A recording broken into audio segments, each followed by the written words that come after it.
everybody, welcome to Ozark Mountain Goats. I am Josie, and it seems like it's been forever since I've been in the kitchen, but Jim asked me to put together a quick video on making coleslaw.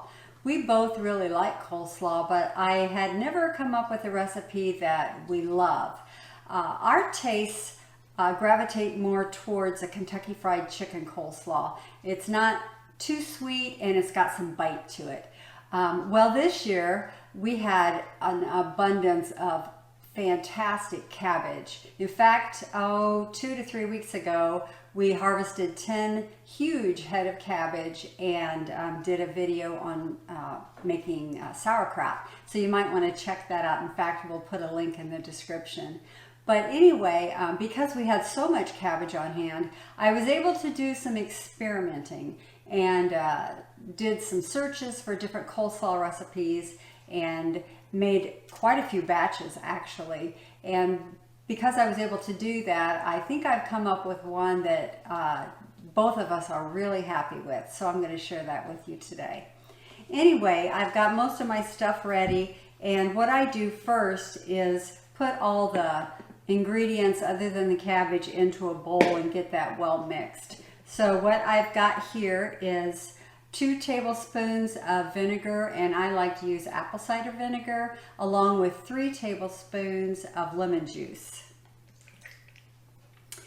Next, I'm going to add my salt and pepper. I've got a teaspoon of salt and 1/4 teaspoon of pepper.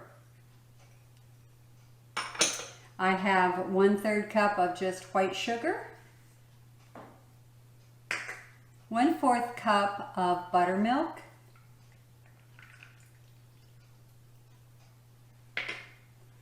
2 tablespoons of minced onion, and I never even thought about putting onion in coleslaw before because I never had before. One recipe I came across called for 1/4 cup of onion, and it was good, but all I could taste was onion. So 2 tablespoons seems to be a really good amount if you want to put onion in it. You can't really taste the onion, but I think it just enhances the flavor. And this happens to be red onion. That's what I have on hand. Plus it's colorful, so I like using it. And then I've got 1/2 cup of mayonnaise, and this is actually Hellmann's real mayonnaise. I'm actually a Miracle Whip type of person, but for this recipe I use real mayonnaise. So once you get that in your bowl, you're going to want to mix that really well.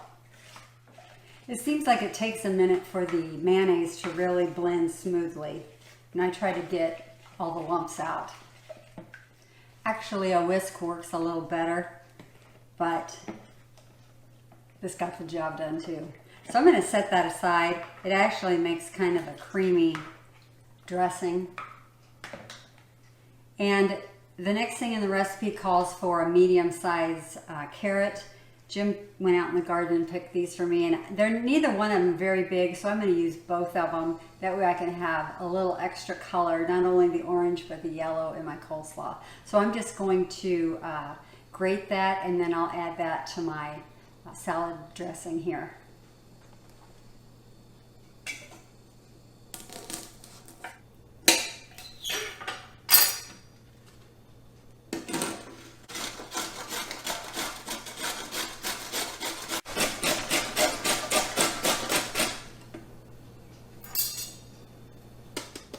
If that doesn't grate finely enough for you, just run your knife through it a few times. Got some big pieces there, and I actually like it a little bit smaller. You could always put this through your food processor as well. Might save you a little time and energy. All right, I'm just going to scrape this up and add it to my bowl. Mix that in. Next comes the cabbage. This recipe calls for 8 cups of cabbage, and you might wonder how is that going to fit in this little bowl, but it actually does. And I like this bowl because it's got a very tight fitting lid. I think it's Tupperware. I can actually shake it, put it in the refrigerator, let it set, and then come back every so often and give it a shake or turn it upside down to let the flavor really get incorporated.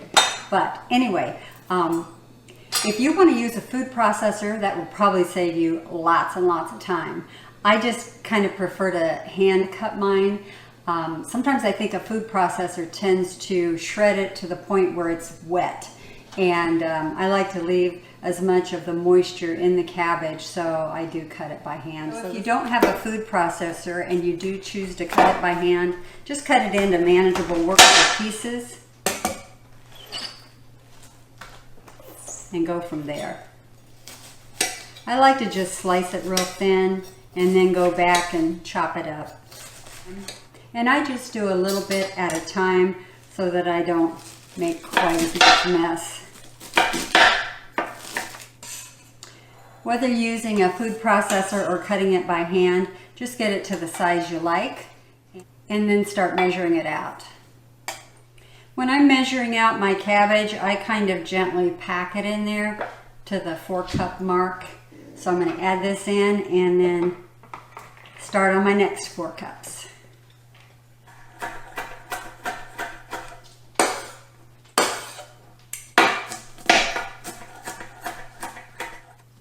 So I'm going to mix the next 4 cups in and then just fold it all together. So as you can see, this makes a nice amount of coleslaw. It'll serve a lot of people. And the carrots and the little bit of grated onion really gives it some pretty color. You can eat this right away, but like most things, I think it's better if it sits at least a couple hours, and actually even overnight it'll be more tasty. This makes a nice creamy dressing, and I actually like to eat it with a spoon so that I can get all of those good flavors.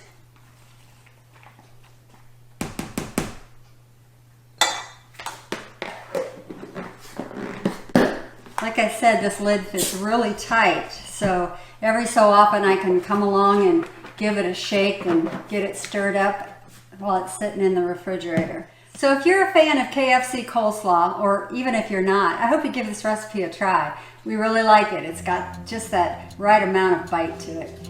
And if you do try it, let me know what you think. I'll leave the recipe in the description below. And thanks for watching. Be sure and hit that like button. Subscribe if you're not a subscriber, and as always, we will catch you later.